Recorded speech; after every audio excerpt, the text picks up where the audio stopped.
안녕하세요. 한 주간의 법조계 이슈와 소식을 한데 모아 전해드리는 로투데이 스페셜 신세아입니다. 코로나19가 다시 수도권을 중심으로 빠른 속도의 확산을 보이면서 지난 19일 사회적 거리두기 2단계 조치가 시행됐습니다. 이에 따라 실내에서는 50인 이상, 실외에서는 100인 이상이 모이는 모임이나 행사가 오는 30일까지 원칙적으로 금지되는데요. 이에 따라 고위험 시설로 분류돼 있는 예식장, 뷔페, PC방, 노래방 등 많은 곳에서 비상이 걸렸습니다. 이와 관련해 결혼식을 앞둔 예비 신랑 신부들은 이러지도 저러지도 못하는 진퇴양난에 빠졌다고 하는데요. 무슨 사연인지 인터뷰를 통해 안타까운 상황 자세히 전해드립니다. 요즘 전국의 택시회사 10곳 중 8곳 가까이가 줄줄이 고소를 당한다고 합니다. 택시기사들이 회사를 상대로 몇 년간 못 받은 임금을 마저 달라며 들고 일어난 건데요. 이에 택시회사들은 줘야 할 돈 다 줬는데 무슨 말이냐면서 법정 싸움으로까지 번지고 있습니다. 지금 택시업계에 어떤 갈등이 있는지 알아봤습니다. 그 외 기획보도 이어서 전해드리겠습니다.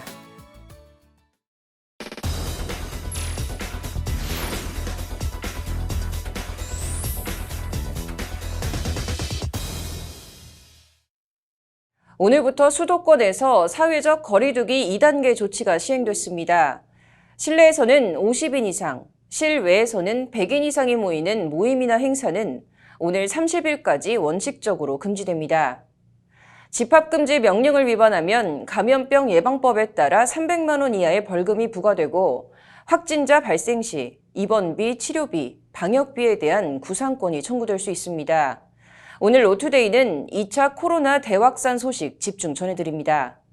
먼저 정부 조치로 발을 동동 구르고 있는 예비 신랑 신부들의 모습, 그리고 비상이 걸린 결혼식장과 PC방 등 이른바 고위험 시설 현장 소식부터 전해드립니다. 장한지 기자입니다.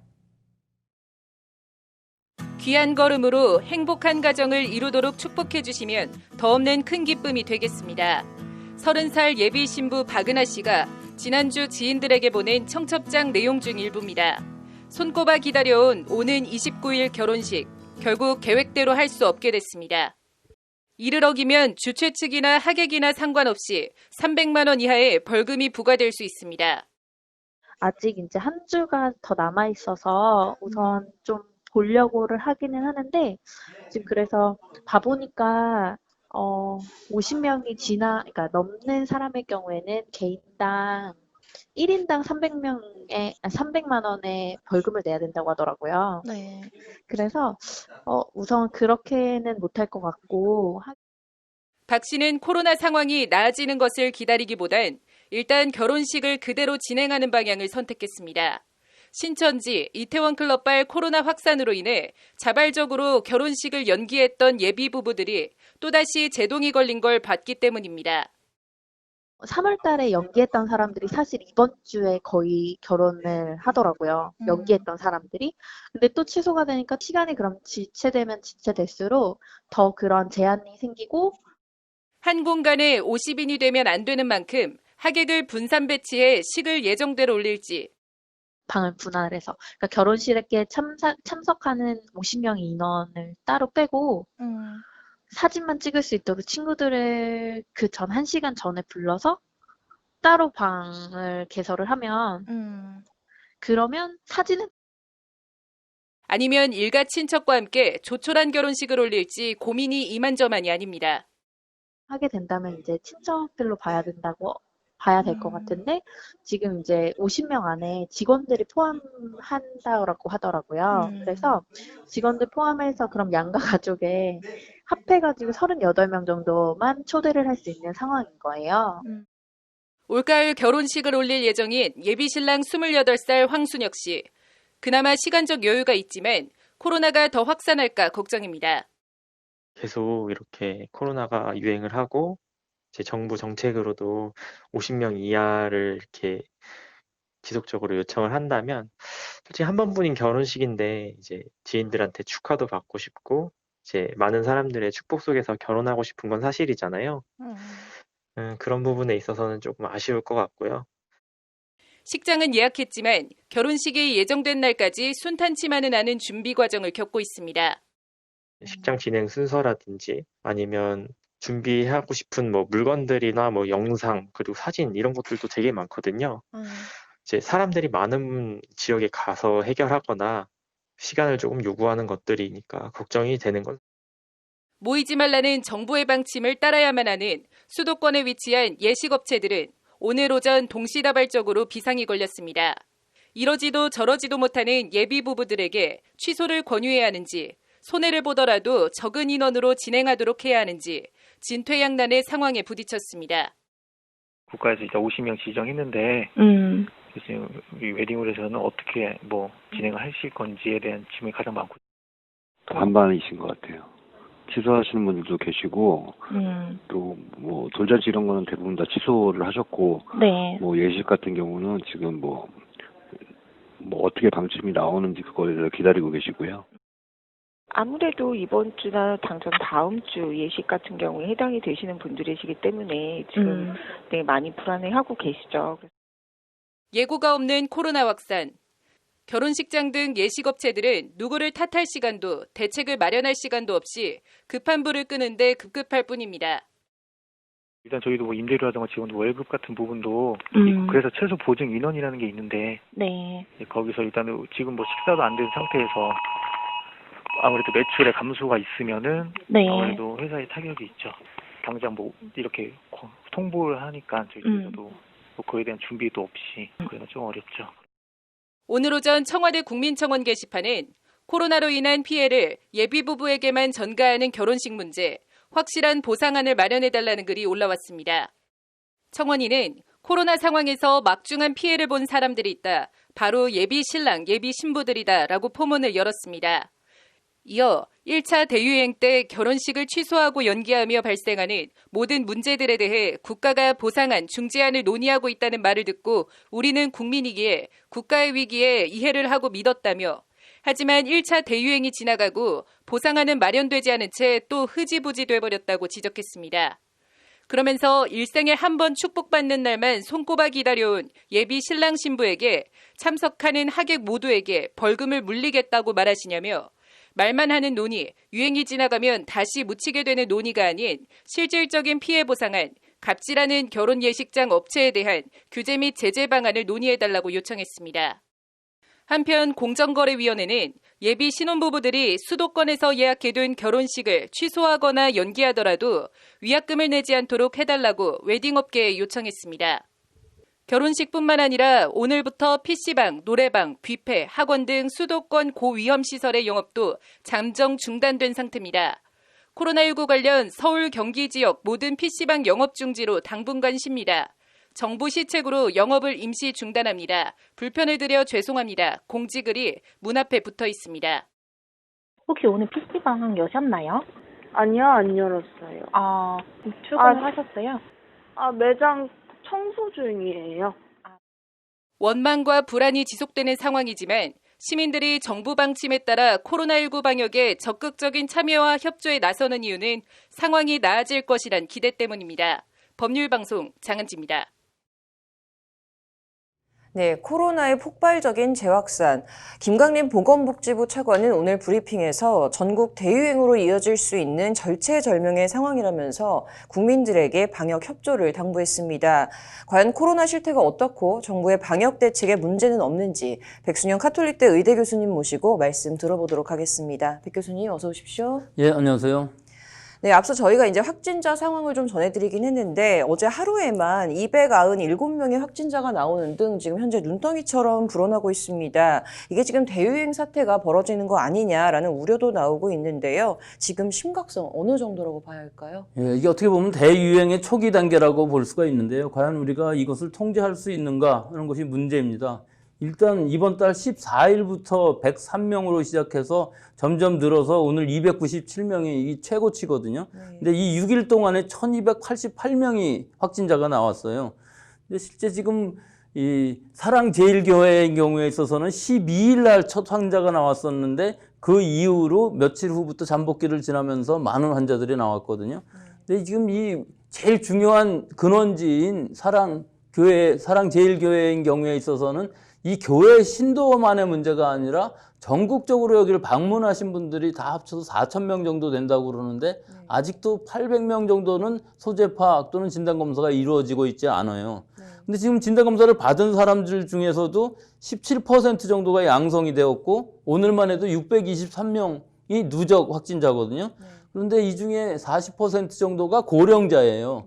또 그 전에 8일 날 이미 경복궁 집회가 있었기 때문에 이 교회만의 문제가 아니라 이 교회로부터 시작한 확진이 전국으로 퍼지게 된다면 상당히 통제 불가능한 상황이 될 수가 있기 때문에 앞으로 며칠간 또 이번 달 월말까지 환자 수가 얼마나 많이 발생하느냐에 따라서 우리 방역이 지금 통제가 가능하냐 또는 통제 불가능한 걷잡을 수 없는 상황으로 가느냐 지금 기로에 서 있다고 볼 수 있겠습니다. 네.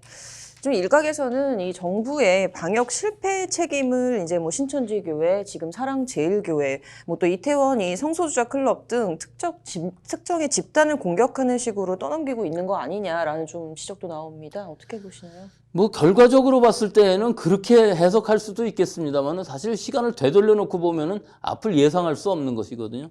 대표적인 것이 7월 24일 날 개신교 교회의 소규모 모임을 금지하던 것을 해제를 했는데요.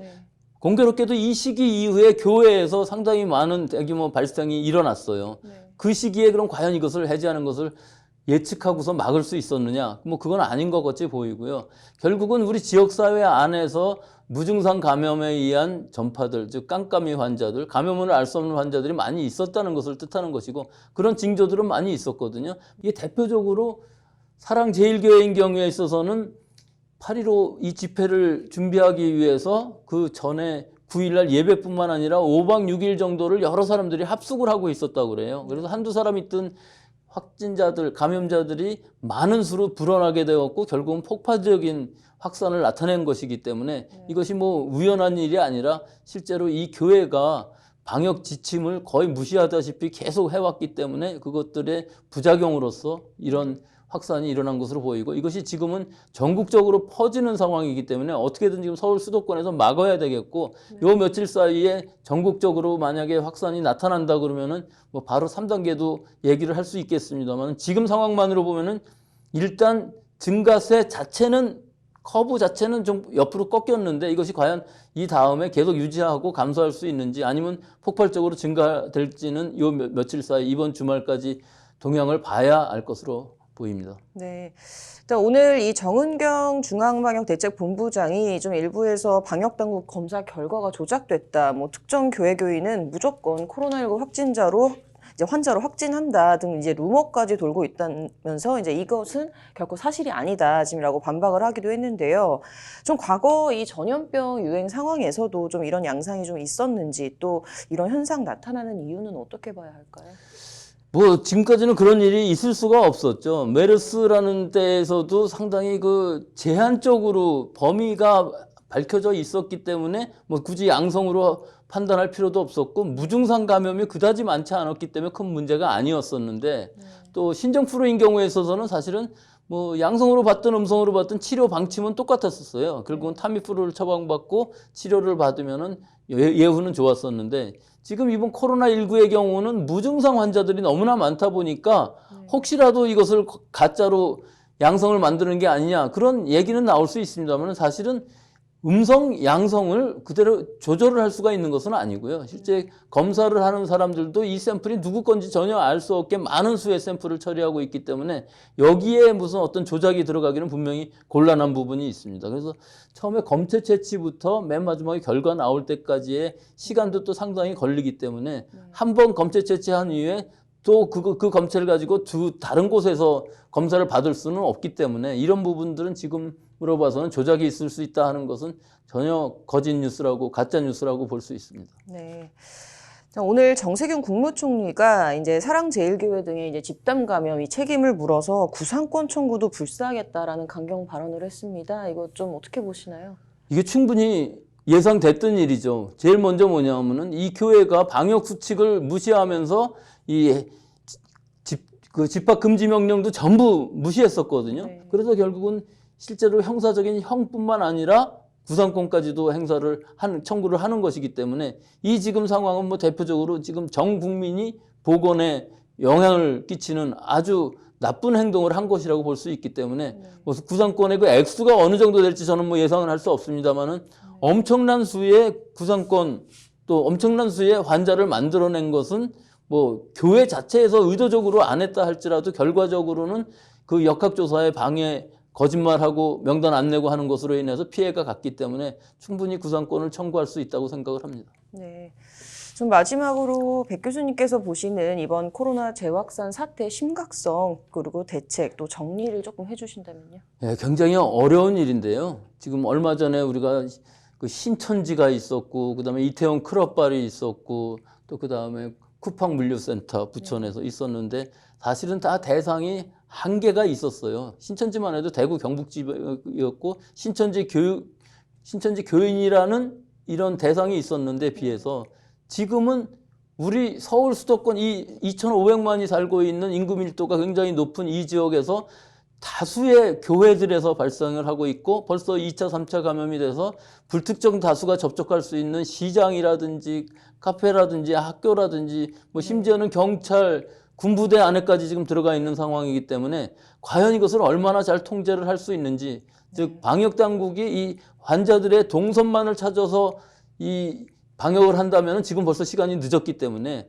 일단 접촉한 사람들 혹은 그 장소에 있었던 사람들 예를 들어서 8일 날에 경복궁 집회라든지 15일 날에 광화문 집회에 참석을 했었던 분들은 먼저 자발적으로 진단검사를 받아야만 이 상황이 지금 어떻게 정리가 되지 지금으로 봐서는 방역당국의 통제의 한계는 넘어선 것으로 보이기 때문에 전 국민들이 합심을 해서 방역 수칙 잘 지키고 손 씻기, 마스크 쓰기 등 개인 위생 철저히 하고 거리 두기 하고 이것을 바짝 방역 그 지침을 잘 지키시고 또 아주 경각심을 가지신다면 해결될 수 있는 문제이지만 이것이 만약에 조금이라도 해이해지게 되면 아주 걷잡을 수 없는 최악의 상황까지도 갈 수 있다고 봅니다. 네, 알겠습니다. 오늘 여기까지 듣도록 하겠습니다. 오늘 감사합니다.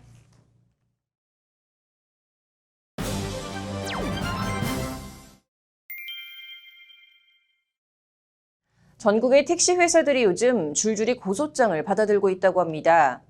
택시기사들이 적게는 300만 원에서 많게는 3천만 원까지 몇 년간 못 받은 임금을 마저 달라며 들고 일어난 건데요. 택시 회사들은 줘야 할 돈 다 줬는데 무슨 말이냐고 반박하면서 법정 싸움으로까지 번지고 있습니다. 오늘 로투데이는 택시업계에서 이어지고 있는 줄소송 관련 이슈를 집중 보도해드립니다. 먼저 택시 회사와 택시 기사들 사이에 무슨 일이 일어나고 있는 건지 어떤 갈등이 있는지 취재했습니다. 법률방송이 단독 입수한 한 택시회사 상대 손해배상 청구 집단소송 소장입니다. 피고는 서울 소재 법인 택시업체와 관계자 등 4명입니다. 원고는 이들 업체에서 수십 년간 근무해온 택시기사 7명입니다. 고소를 당한 택시회사 한 곳은 올해로 54년째 운영 중인데 150명가량의 택시기사들이 고용된 규모가 큰 업체입니다. 이곳에 4년 넘게 소속돼 일해왔다는 59세 박은홍 씨는 이제서야 우리가 그동안 회사로부터 부당한 대우를 받고 일해왔다는 것을 깨달았다고 소송 제기 이유를 밝혔습니다. 사실 그동안에는 이 택시 근로자들의 근무 여건이라든가 환경이 어려워가지고 그런 부분에 대해서 신경을 못 썼던 부분이 많이 있습니다. 그런데 작년에 그 대법원 전원 합의체에서 그 택시 근로자들에 대한 소정 근로 시간을 인정을 해줘라 라는 그 판결이 나온 게 있었어요. 아, 이것은 우리가 지금까지 부당한 대우를 받았구나 라는 것을 알게 됐고. 택시기사들의 집단소송은 지난해 4월 대법원이 택시 회사가 소정 근로시간을 줄여 최저임금 지급을 회피한 행위는 불법이라는 판결을 내리면서 촉발됐습니다. 당시 대법원 일부는 회사와 노조가 맺은 임금협정은 최저임금을 잠탈하기 위한 것이라며 이는 강행법규인 특례조항을 피하기 위한 행위이므로 취업규칙상 소정 근로시간 단축은 무효라고 판단했습니다. 소정 근로시간은 노동자가 실제 일하기로 정해진 시간을 뜻하며 최저임금 산정의 기준이 됩니다. 그런데 실제 근무 행태에는 변함이 없는데도 최저임금법 위반을 피하기 위해 회사가 노조와 협정을 맺어 소정 근로시간을 단축한 것은 회사의 꼼수라는 게 대법원 판단인 겁니다. 지난번에 대법원에서 판례한 게 8시간은 인정을 해줘야 된다. 최소한. 그렇게 해서 8시간을 기준으로 해서 소정근로시간을 측정을 하고 임금을 지급을 해야 되는데 회사에서는 이것을 편법으로다가 최저임금을 맞추기 위해서 소정근로시간을 매년 깎아갖고 줄여서 최저임금을 맞추는 그런 행태를 취하고 있었던 것이죠. 결국은 근로자들 기만을 하고 계속해서 돈 한 20여 년을 속여왔던. 대법원이 언급한 특례 조항은 최저임금법 6조 5항으로 택시기사의 최저임금을 계산할 때 산학금을 내고 남은 운송 수익금을 포함하지 않는다고 명시하고 있습니다.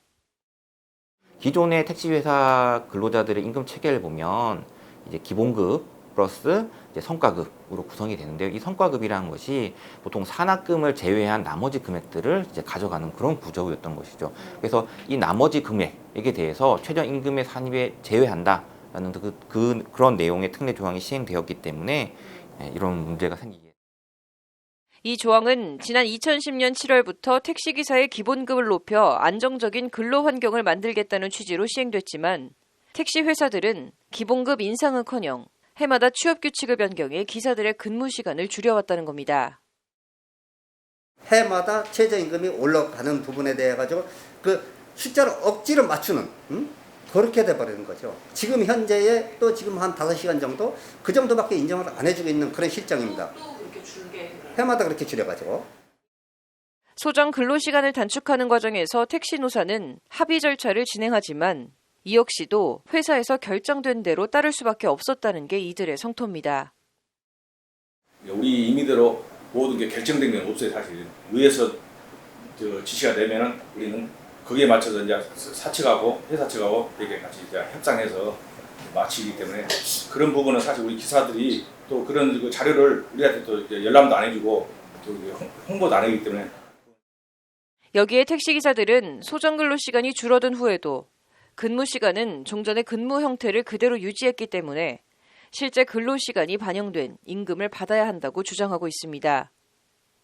이번에 소송을 제기한 7명의 택시기사들은 2017년 2월부터 올해 2월까지 회사가 지급한 임금 가운데 기사 1명당 미지급된 임금과 이에 따른 퇴직금 일부를 합쳐 각 380만 원을 지급하라고 요구하고 있습니다. 그러나 택시 회사는 노사가 엄연히 단체 협약을 맺었는데 돈을 더 달라는 건 부당하다며 맞서고 있습니다. 아무나 합의 없다고. 왜냐면 우리는 노사 협의를 통해서 노사 간에 이제 임금협정을 체결했고 서울은 이제 우리 회사가 임의적으로 한 게 아니고 중앙조사단체가 따로 있어요. 서울택시운송사업조합, 우택시운송사업조합과 또 전국택시 노련 서울지부 여기하고 임금협정을 중앙에서 맺어요. 우리는 거기에 준해서 이제 노사 간에 임금협정을 하자. 이렇게 해갖고 임금협정을 체결한 부분이에요. 그러니까 엄연히 협약을 맺었는데 돈 더 달라는 건 좀 부당하다라는. 당연하죠. 고작 몇백만 원의 연연에 소송하는 것이 아니다라고 주장하는 택시기사들은 이 기회에 택시업계가 투명성 있게 운영됐으면 하는 바람이라고 강조했습니다. 노사간이라는 게 노동자가 있어야 이제 회사도 있는 것이고 회사가 있어야 저희도 이제 밥벌이를 할 수도 있는 거고 저도 지금 회사 내에서는 노동자협회에 말을 담그고 있습니다만은 잘 원만하게 우리가 그 돈 받고 아까 말씀하셨지만 택시를 안 하고 어떻게 할 수 있는 그 정도로 어디 큰 그런 게 아니고 이때까지 어떻게 보면은 덜 받았던 거 못 받았던 거 이거를 이제 돌려주십시오 하는 거고. 법률방송 신세아입니다. 앞서 택시기사들이 회사를 상대로 줄줄이 미지급 임금 청구 소송을 내고 있다는 리포트 전해드렸습니다. 택시기사와 택시업체의 최저임금 미지급 관련 법적 다툼은 택시업계의 오랜 관행인 산학금과 맞닿아 있는데요. 올해부터 택시기사들의 근로환경 개선을 위한 법 개정을 통해 산학금제는 없어지고 전액관리제가 시행되고 있지만 택시업계 특성을 감안하지 못한 채 임금 구조에 혼란만 가져오고 있다는 지적도 나오는 상황입니다. 산학금제와 전액관리제, 어떤 것이고 산학금제의 병폐를 없앤다며 도입된 전액관리제는 왜 비판을 받고 있을까요? 구체적으로 알아봤습니다. 이어서 보시겠습니다. 일반적으로 법인 택시기사의 월급은 기본급, 그리고 초과 운송 수입으로 나뉩니다. 기본급은 기사가 내는 이른바 산업금으로 채우고 나머지를 기사가 가져가는 구조로 되어 있습니다. 이것이 바로 택시업계 특성상 오랜 기간 관행으로 계속되어 온 산업금제입니다. 뜻을 풀어보면 회사에 바치는 돈, 택시업계 현장에서는 영업용 택시 임대료라는 의미로 통용되는 산업금. 서울시의 경우 법인 택시 산업금의 구성은 이렇습니다.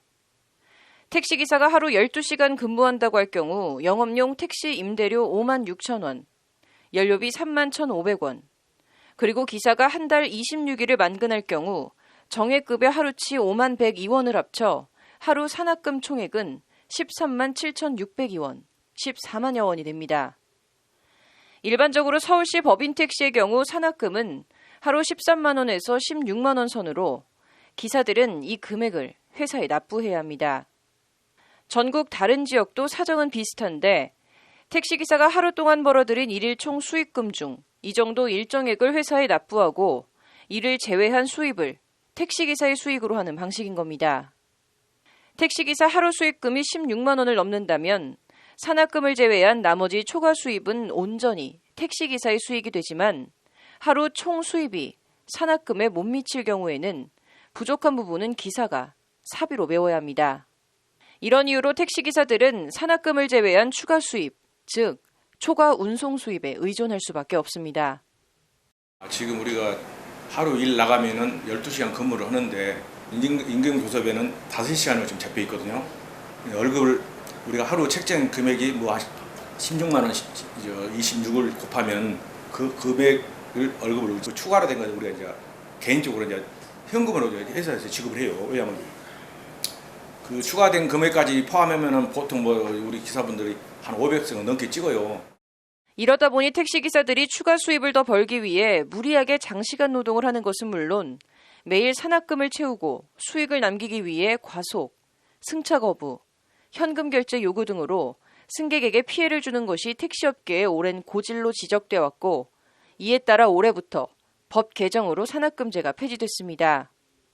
지난해 사회적 합의를 통해 올해부터 산업금제 대신 번 돈을 회사에 모두 입금한 뒤 일정한 돈을 받는 전액관리제, 사실상 월급제를 의무화하기로 한 겁니다. 기사가 수익금 전액을 회사에 납부하고 회사가 이에 상응하는 월급을 지급하는 형태로 수입의 40%를 회사가, 60%는 기사가 가져가는 식입니다. 순수 택시기사의 인원수와 산업금 정도에 따라 결정되던 산업금제 택시회사의 수익구조와 비교해 전액관리자는 전체 운송 수익금에 따라 수익이 결정된다는 차이점이 있습니다. 택시회사의 매출을 100% 산업금으로 기사들이 떠안아야 해 현대판 노예제로까지 불렸던 산업금제에서 회사도 함께 책임을 나누자는 취지로 시작한 전액관리제. 하지만 악순환이 또다시 되풀이되고 있는 상황입니다. 임금협정서에는 월 책임 운송 수익금이라는 기준이 있고 이에 못 미치면 월급 중에서 성실수당 같은 부수적 수입을 받지 못하는 구조인 겁니다. 전액관리제도 기준을 정해놓고 거기 못 미치면 수입을 제한은 사실상 변형된 산업금제라는 비판이 나오는 이유입니다. 뭐 말은 이제 전액관리제인데 지금도 마찬가지로 옛날하고 가가 똑같아 지금 형태는. 이는 회사의 편법이라는 게 기사들의 하소연입니다. 우리 기사분들한테는 또 상당히 좋은 부분이 많지. 근데 회사에서는 그걸 안 하죠. 왜냐하면 세금도 그만큼 내야 되고 또 회사에서는 4대 보험도 다 인상되고 퇴직금도 많아지잖아요. 퇴직금. 근데 정부에다 신고할 때는 이제 우리가 지금 월급제니까 아니 전액관리제니까 그게 돼야 되는데 그걸 편법을 쓰는 거지 지금 사실. 그 편법이지 그게. 그러나 여전히 현장에 있는 택시기사들은 우리들은 일반 셀러리맨이 아닌 세일즈맨 개념이라면서 전액관리제에 대해선 좀 더 논의가 필요하다는 의견을 내비쳤습니다. 일반 셀러리맨으로 보는 게 아니라 어떻게 보면 세일즈맨식으로 세일즈맨은 이제 자기 성과가 있으니까 차를 10대 파는 사람 100대 파는 사람 다르지 않습니까? 완전 일반 그 셀러리맨이 아니고 세일즈맨은 그 성과에 따라서 추가 인센티브가 있어야 되겠죠. 5대5로 나눌 건지 3대7로 나눌 건지 그거는 뭐 크게 법에 어긋나지 않게. 택시 회사들이 변화의 노력보다는 예전 방식만 계속 고집한다면 서비스 개선도 사회적 합의의 정신도 이루기 어렵다는 지적은 잦아들지 않을 것 같습니다.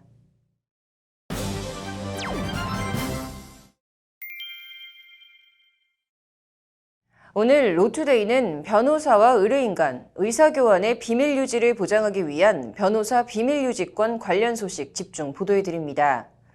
변호사의 비밀유지권은 국민의 헌법상 권리인 변호사의 조력을 받을 권리를 보장하기 위한 장치이기도 합니다. 관련해서 최근 검찰 등 수사기관에 의한 변호사 압수수색이 잇따라 문제가 됐는데요. 지난 6월에는 민경욱 전 미래통합당 의원의 4.15 총선 투표용지 취득 사건 참고인 조사를 하던 의정부지검 검사 2명이 조사에 동석한 변호인들의 신체를 영장도 없이 수색하려고 시도했다가 큰 논란을 빚기도 했습니다. 먼저 변호사 압수수색 실태부터 전해드리겠습니다. 장한지 기자의 보도입니다. 이례적인 일이지만 로펌에 대한 압수수색이 상례화되진 않을 것입니다. 지난 2016년 8월 롯데그룹 총수 일가의 경영비리 사건을 수사하던 검찰이 롯데 측을 대리한 법무법인 율촌을 압수수색한 뒤 한 말입니다. 이듬해인 2017년 12월에는 주한미군 기지공사 비리 사건을 수사하던 검찰이 SK건설 법무팀을 압수수색했습니다. 2018년 9월과 10월에는 양승태 전 대법원장 당시 법원행정처에 사법행정권 남용 사건을 수사하던 검찰이 법무법인 태평양을, 지난해 2월에는 가습기 살균제 사건 검찰 수사팀이 살균제 제조업체 애경을 대리한 법무법인 김앤장을 압수수색하는 등 국내 대표적인 대형 로펌들을 압수수색하기도 했습니다. 또 지난 6월에는 재벌가 인사들에게 프로포폴을 불법 투약한 혐의로 기소된 서울 강남의 한 성형외과 원장의 변호사 사무실을 압수수색하기도 했습니다. 이처럼 최근 몇 년간 검찰은 피해자에 대한 수사 범위를 로펌과 변호사 개인에게까지 확대하고 나섰습니다. 검찰의 대형 로펌 압수수색 현장을 목격한 한 중견 변호사와 법률방송이 통화한 내용 중 일부입니다. 일반적으로 압수수색을 할 때 검찰 수사관이 박스를 들고 와서 다 가져갑니다. 그런데 우리는 필요한 부분이 있으면 얘기해달라, 확인을 해서 그 부분만 제공하겠다, 필요한 서류를 USB에 담아가라, 이런 식으로 상당한 제한을 할 수 있었습니다. 대형 로펌이니까 그것이 가능한 겁니다. 검사들의 선배들이 있으니까 가능하지 일반 로펌은 그냥 당하는 수밖에 없습니다. 하지만 비단 로펌만의 일이 아닙니다. 법률방송은 4.15 총선 투표용지 취득 사건을 수사하는 검찰이 민경욱 전 미래통합당 의원 변호인의 신체를 영장도 없이 수색하려 한 상황이 담긴 녹음 파일을 지난 6월 단독 입수해 보도한 바 있습니다. 변호사들 왜 몸수색을 하신다는 거죠? 지금 네. 협조를 그러니까 수색을 하겠다고 제가 말씀드렸고요. 아니요, 변호사들이 왜 와서 수색을 당해? 변호사들이 의원 지금 여기 진술의 옆에 우리가 변론하러 왔는데 왜 변호사들 몸수색을 하신다는 거죠? 대한변협이 지난해 7월 전국 회원들을 대상으로 비밀유지권 침해 실태 조사를 한 결과 검찰 등 수사기관에 의해 사무실, 컴퓨터, 휴대폰을 압수수색당하는 과정에서 피해를 봤다고 답한 변호사들은 32.8%, 비밀유지권을 침해한 수사기관으로 꼽힌 것은 검찰이 37.7%로 압도적이었습니다. 수사하다가 막히면 변호사 사무실 내에 와서 압수수색 영장 들이대면서 의뢰인과 나눈 문자, 이메일, 또 각종 상담전, 또 의뢰인이 맡겨놓은 증거 자료 등을 가지고 간다는 것은 신분인과 고해성사를 하는 자리에 CCTV를 달고 녹음을 해서 그걸 다 들여다보는 거하고 똑같은 겁니다. 누가 그러면 고해성사를 하겠습니까? 변호사 사무실 압수수색은 헌법에 보장된 피해자의 방어권과 변호사의 변론권을 파괴한다는 비판이 나옵니다. 그리고 이는 결국 일반 국민이나 기업들이 안심하고 변호사의 법적 조언을 구할 수 없게 되는 상황을 초래할 수도 있다는 겁니다. 오늘 국회에서는 조응천 더불어민주당 의원과 대한변호사협회 공동주최로 변호사 비밀유지권 입법 토론회가 열렸습니다. 변호사법을 개정해 헌법 제12조에 보장된 국민의 변호인의 조력을 받을 권리를 지켜야 한다는 것이 토론회의 골자입니다. 수사를 쉽게 할 것이 아니라 수사가 어렵더라도 국민의 기본권을 보장하는 방향으로 진행되어야 된다고 생각합니다. 그리고 검찰뿐만 아니라 경찰, 그리고 금융감독원, 공정위, 국세청 등 권력형 수사 내지 조사기관에서 이미 제출 형식으로 변호사와 주고받은 이메일이라든지 변호사의 핸드폰을 압수수색해서 그걸 증거로 삼는 이러한 폐해도. 대검 관계자는 변호사 비밀유지권 침해 논란과 관련해 우리는 영장을 청구하고 법원이 영장을 발부하는 것이라며 법원에서 압수수색 영장 발부의 필요성과 타당성을 인정하는 것이라는 원론적인 입장을 밝혔습니다. 법률방송 장한지입니다. 앞서 변호사 비밀유지권과 관련해 수사기관의 압수수색 등 실태를 전해드렸는데요. 현행 변호사법은 변호사의 비밀유지 조항을 두고 있고 형사소송법은 변호사가 특별한 경우 압수수색을 거부할 수 있다고 규정하고 있습니다. 그런데 왜 변호사 비밀유지권 관련 논란이 잊을만 하면 되풀이되는 걸까요?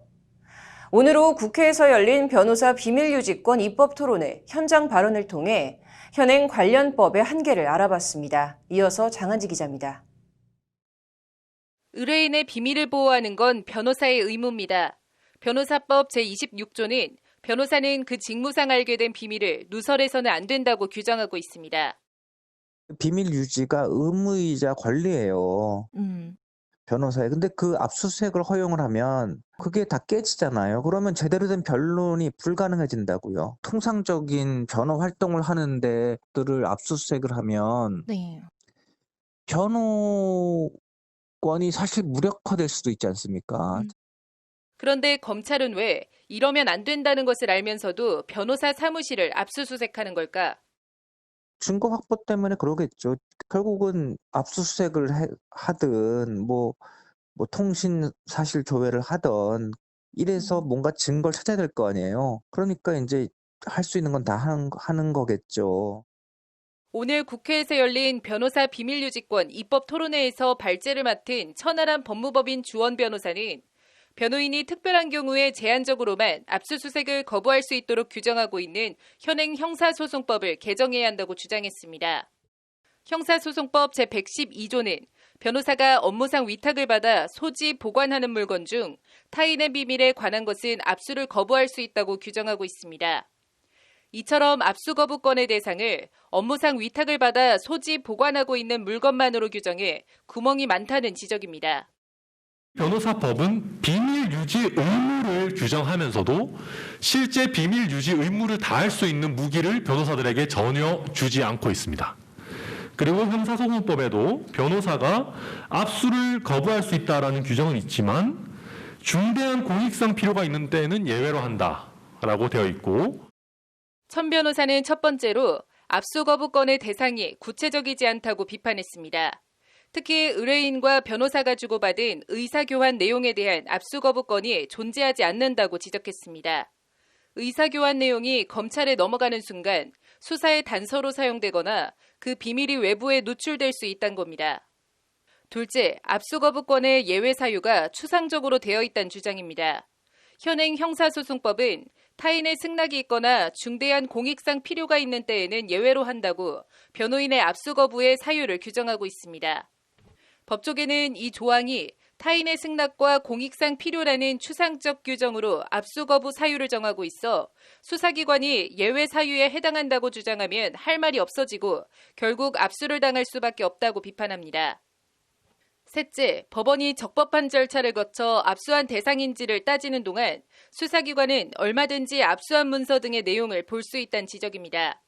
법원이 적법성 여부를 판단할 때까지 문서 등을 봉인해 제3자가 보관하도록 하는 등의 제도가 미흡하다는 지적입니다.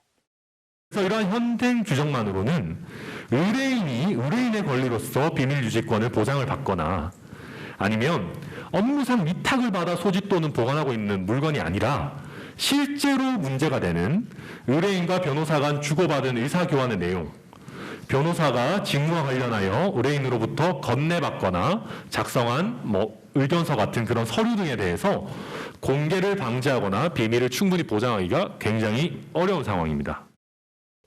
이어 천 변호사는 현행 규정이 변호사의 직무상 비밀유지 의무라는 소극적 관점에서만 비밀을 보호하고 있을 뿐 수사기관의 압수수색, 공개 요구에 대해 거절할 수 있는 비밀유지권을 명문으로 인정하고 있지 않다고 정리했습니다. 그러면서 소극적인 비밀보호 방안에 더해 권리 주체인 의뢰인의 측면에서도 비밀 유지 방안이 규정될 필요가 있다고 말했습니다. 선진국에서는 변호인에 대한 압수수색은 변호인이 직접 범죄 행위에 가담했을 경우 등으로만 한정하고 있습니다. 우리나라에서도 이번 기회로 변호사 비밀유지권과 관련한 압수 거부권이 명문화돼 법 개정으로 나아갈 수 있을지 주목됩니다. 법률방송 장은지입니다. 네, 계속해서 변호사 비밀유지권 도입 관련한 얘기 더 해보도록 하겠습니다. 남승환 변호사의 시사법률입니다. 남 변호사님 어서 오십시오.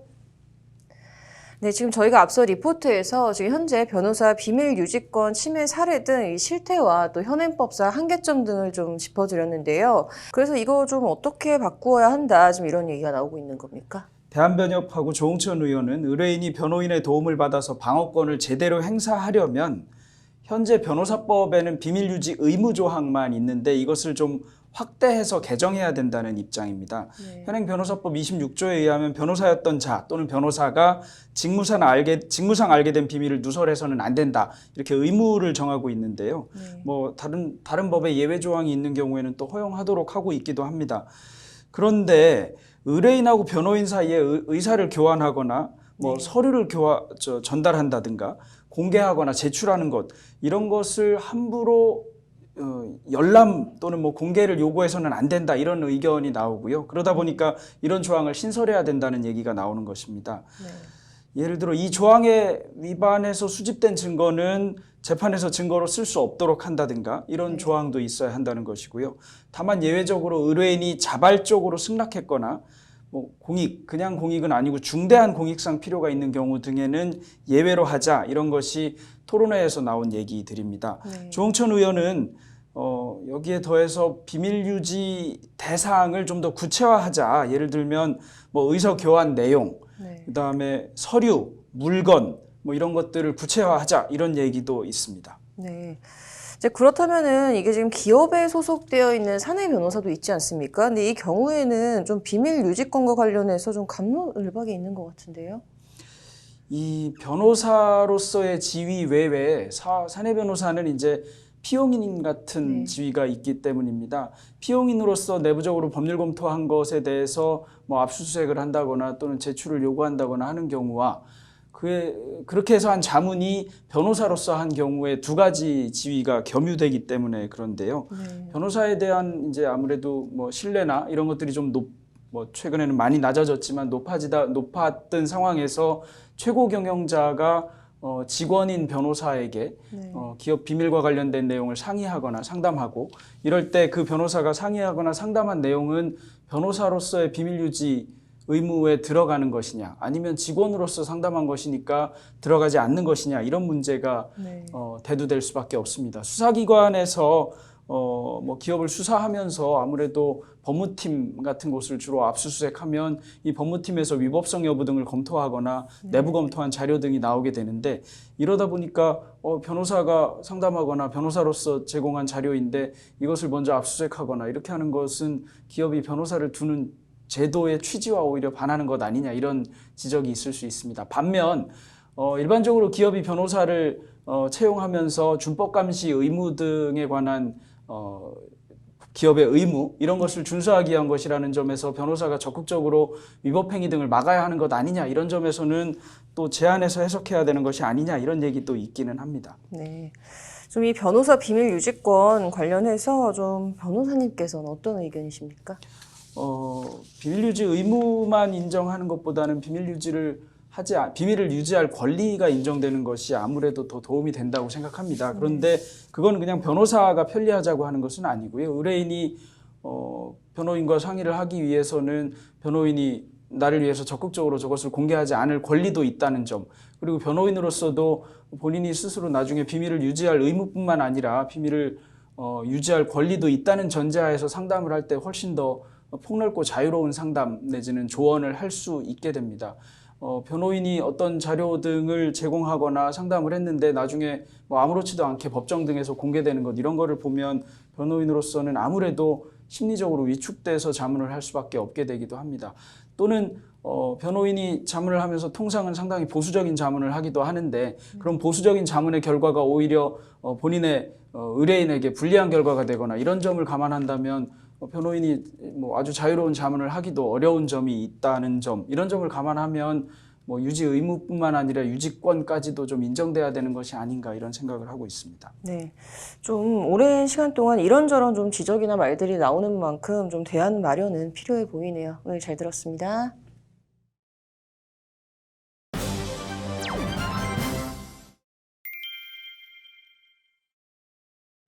정부가 온라인 플랫폼 산업 전반에 대한 규제를 크게 강화합니다. 오늘 로투데이는 코로나19가 키운 플랫폼 산업, 그 규제 관련 보도 전해드립니다. 먼저 공정거래위원회가 어제 온라인 플랫폼 공정화법 제정을 위한 간담회를 개최했는데 어떤 내용이 오갔는지, 한계는 없는지 등을 장한지 기자가 알아봤습니다.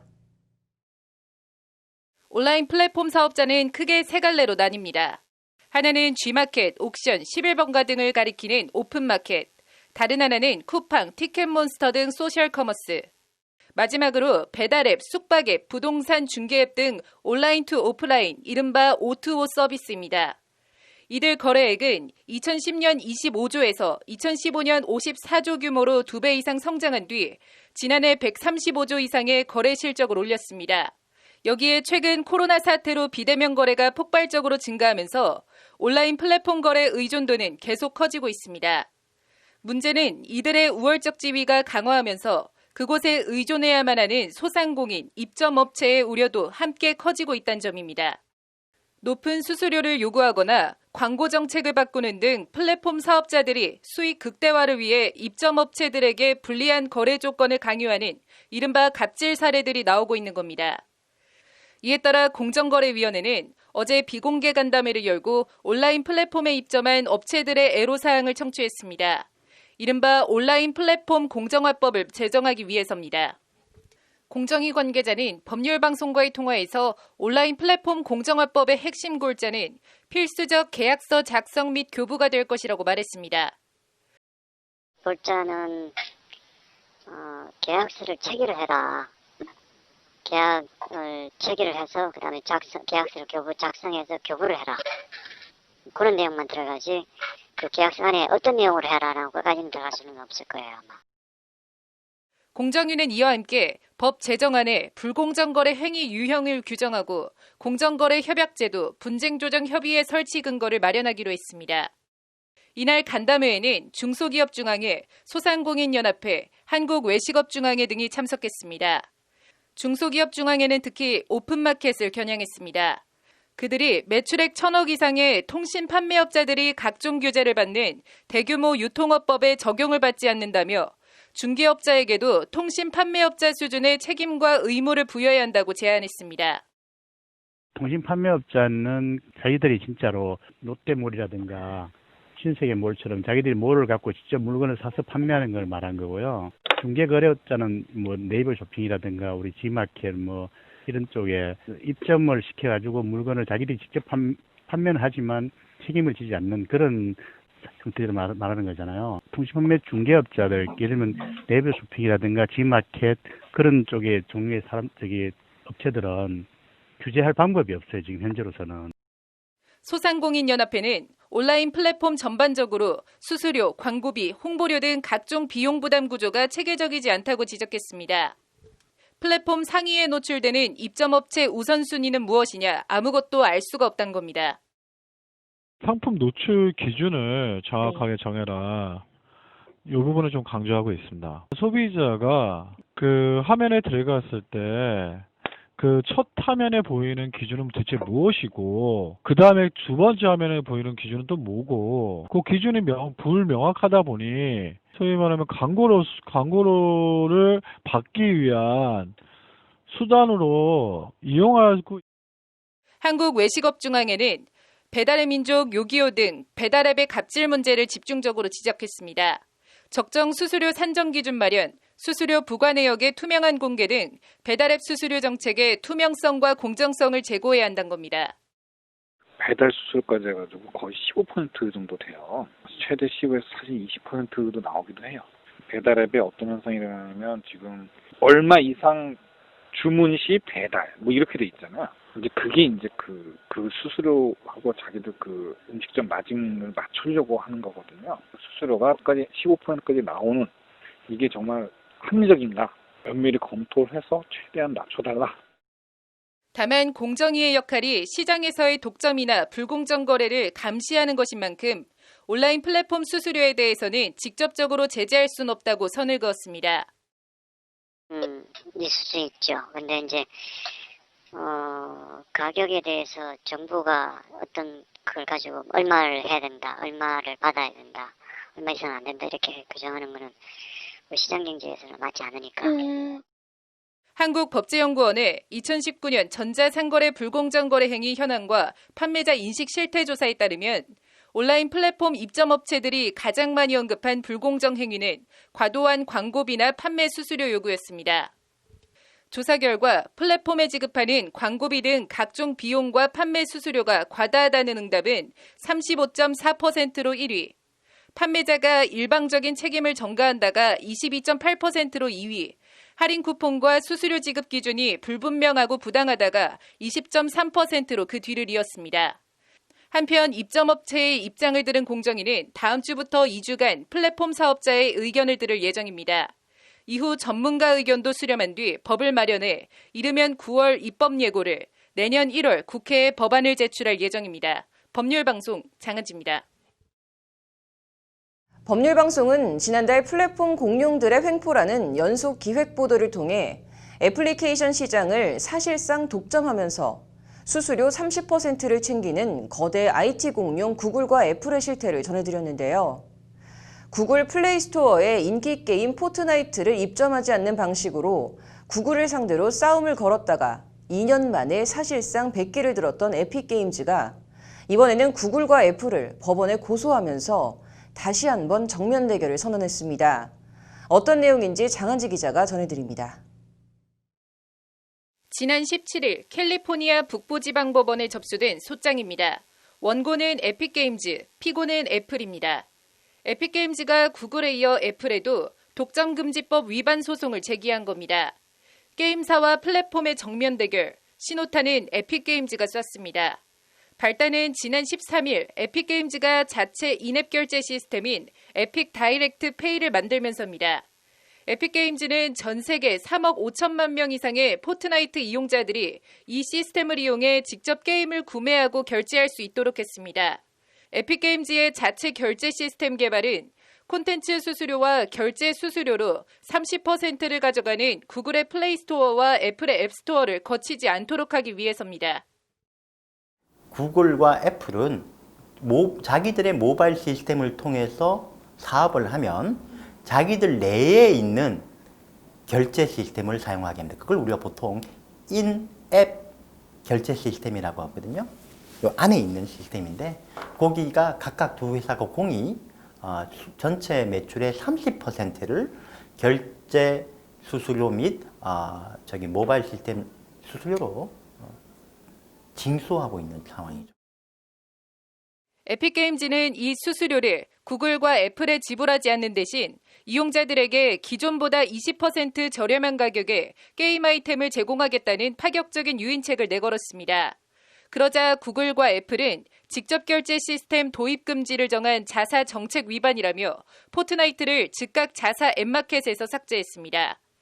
애플은 미국의 게임 소식지 게임스팟을 통해 에픽게임즈가 애플 앱스토어 가이드라인을 어겼다며 애플은 에픽게임즈의 직접 결제 방식을 검토하거나 허가한 적이 없다. 이에 삭제를 결정했다고 밝혔습니다.